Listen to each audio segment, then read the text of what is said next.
आप सभी को नमस्कार। आज हम एक नया वीडियो लेकर के आए हैं और इस वीडियो में हम बात करेंगे कि हम अपने गांव को किस तरीके से स्वस्थ रख सकते हैं। और इस वीडियो का नाम है मेरा गांव स्वस्थ गांव।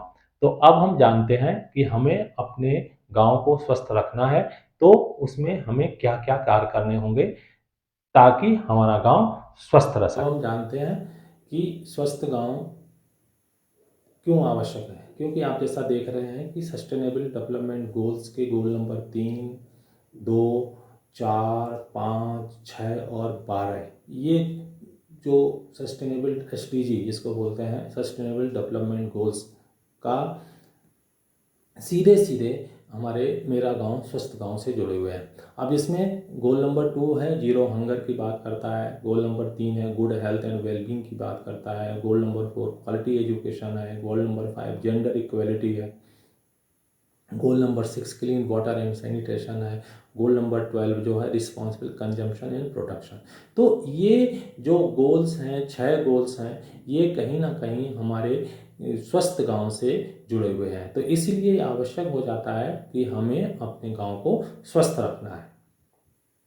हमारा जो विजन होना चाहिए कि सभी के लिए हेल्थ एंड वेलबींग हो, चाहे वो किसी भी उम्र का हो। तो हमारा जो विजन क्लियर होना चाहिए कि सभी उम्र में सभी के लिए स्वस्थ और कल्याण सुनिश्चित करना है। ये हमारा विजन होगा हमारे स्वस्थ गांव के लिए।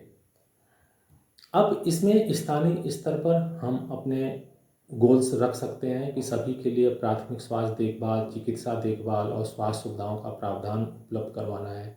किशोरियों और महिलाओं में एनीमिया को दूर करना है। कम लागत और अत्यधिक पौष्टिक स्थानीय रूप से प्राप्त अनाज, सब्जियां, फल, अंडे आदि का सेवन को प्रमोट करना है। इसके अलावा संचारी तथा गैर संचारी रोगों के लिए निवारक और उपचारात्मक उपाय के साथ साथ स्वास्थ्य प्रोत्साहन, हेल्थ प्रमोशन को बढ़ावा देना है। मातृ मृत्यु व 0 से 5 वर्ष तक के उन बच्चों की मृत्यु बिल्कुल 0 हो। उम्र के सापेक्ष कद तथा वजन कम को होने के दूर करना। तो इस तरीके से जो हमारे टारगेट हमें सेट करने हैं। अब हमें अपने गांव से क्या अपेक्षाएं रखनी है कि ताकि हमारा गांव जो है स्वस्थ बन रह सके। सबसे पहला है कि आंगनवाड़ी केंद्र और जो स्कूल के माध्यमों से बच्चों और गर्भवती महिलाओं में पूरक पोषाहार का वितरण हो। स्वास्थ्य बुनियादी इंफ्रास्ट्रक्चर और टेलीमेडिसिन के माध्यम से हम अपने स्वस्थ रख सकते हैं गांव को। चिकित्सा सुविधाओं तक लोगों की पहुंच हो और वहां पर बेहतर से बेहतर सेवाएं मिल रही हों। स्वस्थ जीवन की ओर ले जाने के लिए हेल्थ एजुकेशन लोगों को मिल रही हो। ताज़े फल और सब्जियों हेतु किचन गार्डनिंग को हम प्रमोट कर सकते हैं। जो पब्लिक प्राइवेट डिस्ट्रीब्यूशन जो सिस्टम है PDS, उसको हम इफ़ेक्टिव बना सकते हैं।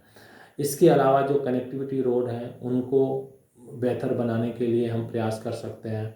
जो स्वच्छता और जो वेस्ट मैनेजमेंट है वो अपने गांव के स्तर पर मैनेजमेंट होना चाहिए कि गांव में बहुत सारी गंदगी होती है, वो हम सफाई पर ज़्यादा ध्यान नहीं देते हैं, वो गंदगी बनी रहती है, तो उस पर भी हम ध्यान दे सकते हैं।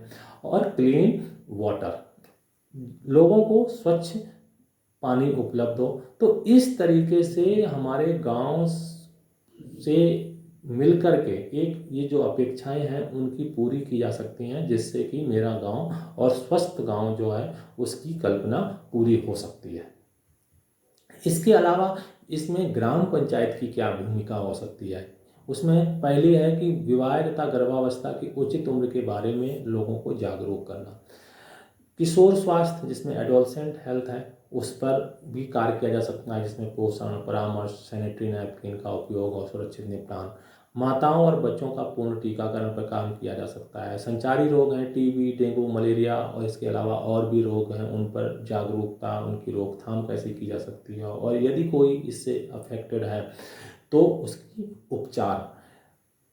इसके अलावा ग्राम पंचायत का हम और उपयोग कर सकते हैं कि जो गैर संचारी रोग हैं उनकी और अपनी जीवन शैली के प्रति लोगों को जागरूक कर सकते हैं।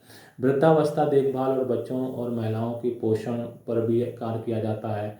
मानसिक स्वास्थ्य और दिव्यांगता से संबंधित जो मुद्दे हैं गांव स्तर पर उनको हम कैसे दूर कर सकते हैं। पंचायतों में 24x7 एक हेल्पलाइन बनाई जा सकती है और आयुष का प्रचार और उसका उपयोग। तो इस तरीके से ग्राम पंचायत के इन्वॉल्वमेंट से भी हम अपने गांव को स्वस्थ रख सकते हैं और इसमें ग्राम पंचायत की बहुत बड़ी भूमिका होती है।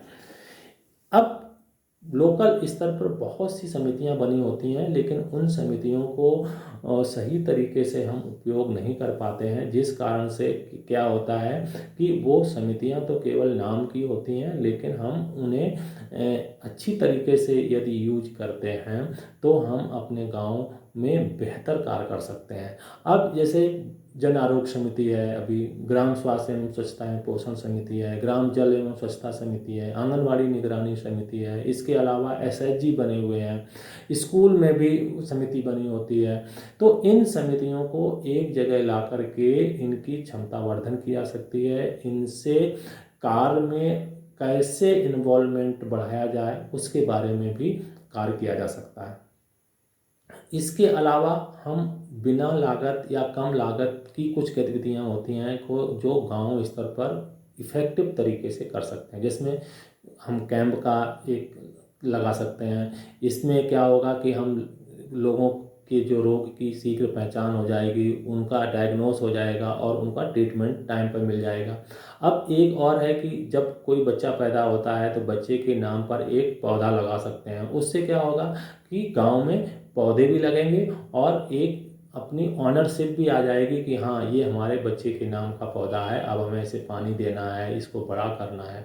तो इस तरीके की कुछ गतिविधियाँ हैं। इसके अलावा भी और गतिविधियाँ हैं, जैसे कि माइक के माध्यम से हम प्रचार कर सकते हैं। समुदाय में स्वच्छता बनाए रखने के लिए हम एक कैंपेन चला सकते हैं कि सारे लोगों को इन्वॉल्व करो और अपने गांव को साफ सफाई।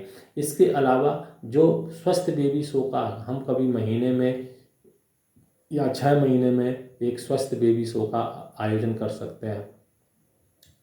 और सामाजिक मानचित्रण, लोगों के माध्यम से ही नक्शे बनाओ और ऐसी लोगों को चिन्हित करो, ऐसी आबादी को चिन्हित किया जा सकता है जो कि स्वास्थ्य सेवाओं से वंचित हो।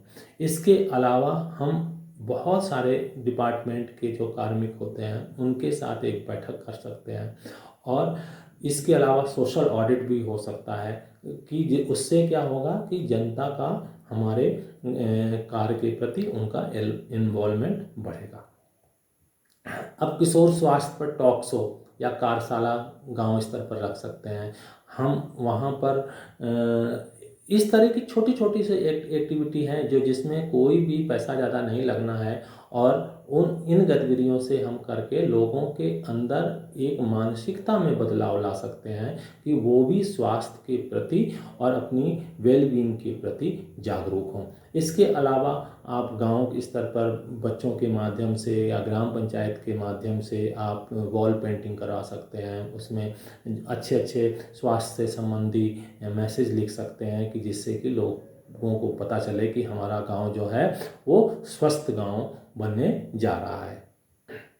इसके अलावा बहुत सारे अन्य कार्यक्रम भी होते हैं, उन कार्यक्रमों को भी आप सहयोग ले सकते हो। इसमें हमने लिस्ट आपको उपलब्ध करा दी है कि ये कार्यक्रम है। इसके अलावा और भी कार्यक्रम हैं। इन कार्यक्रमों की जो समय समय पर गतिविधियां होती हैं और इसके अलावा जो HWC पर हेल्थ एंड वेलनेस सेंटर पर जो एक एनुअल कैलेंडर बना हुआ है, उन कैलेंडर पर हम गतिविधियां कर सकते हैं। इसके अलावा जो वेलनेस एक्टिविटीज़ हैं वो कर सकते हैं। तो इस तरीके से हम एक्टिविटी करके एक स्वस्थ गांव की ओर जा सकते हैं। इसके अलावा इसमें आप देखते होंगे कि बहुत सारे जो हमने अभी पीछे भी बात की, तो इस तरह के हमारे पास रिसोर्सेज होते हैं। इसमें एएनएम है, डॉक्टर है, आशा है, आंगनवाड़ी कार्यकर्ता, शिक्षक और विभिन्न सरकारी अधिकारी भी होते हैं। स्वयं सहायता समूह, पीएचसी, आंगनवाड़ी निगरानी समिति, NRLM की है, रोगी कल्याण समिति, युवा NGO, CBO, जन आरोग्य समिति, बहुत समितियां ऐसी बनी हुई हैं कि जिनका हम सहयोग लेकर के एक अच्छा कार्य कर सकते हैं। अब स्वस्थ गांव में एक पूरा साइकिल है और इस साइकिल पर हमें ध्यान देने की अत्यधिक आवश्यकता होती है। इसमें आवश्यकता आधारित मूल्यांकन हो, फ्रंटलाइन वर्कर्स या समुदाय की भागीदारी हो, जागरूकता अभियान समय समय पर चलें और कम लागत या बिना लागत की गतिविधियां आयोजित हों। जो समितियां बनी हुई हों उनको स्ट्रेंथन करने की आवश्यकता है। जो अलग अलग सरकार की योजनाएं हैं उनको कैसे इफ़ेक्टिव तरीके से उनको इम्प्लीमेंट कर सकते हैं, उस पर काम करने की आवश्यकता आती है, और मॉनिटरिंग। तो ये एक साइकिल है और इस साइकिल पर हमें हर समय ध्यान देने की आवश्यकता रहेगी, तभी हम एक स्वस्थ गांव बना सकते हैं, तभी हम कह सकते हैं कि मेरा गांव स्वस्थ गांव। इसके अलावा आपको मैं बता दूं कि महात्मा गांधी जी ने कहा था कि स्वास्थ्य ही हमारा सबसे अच्छा धन है, सोने और चांदी का मूल इसके सामने कुछ भी नहीं है। तो हम आपसे ये अपेक्षा करते हैं कि आप अपने गांव को स्वस्थ बनाइए, और ये आपका एक लक्ष्य होना चाहिए कि मेरा गांव स्वस्थ गांव।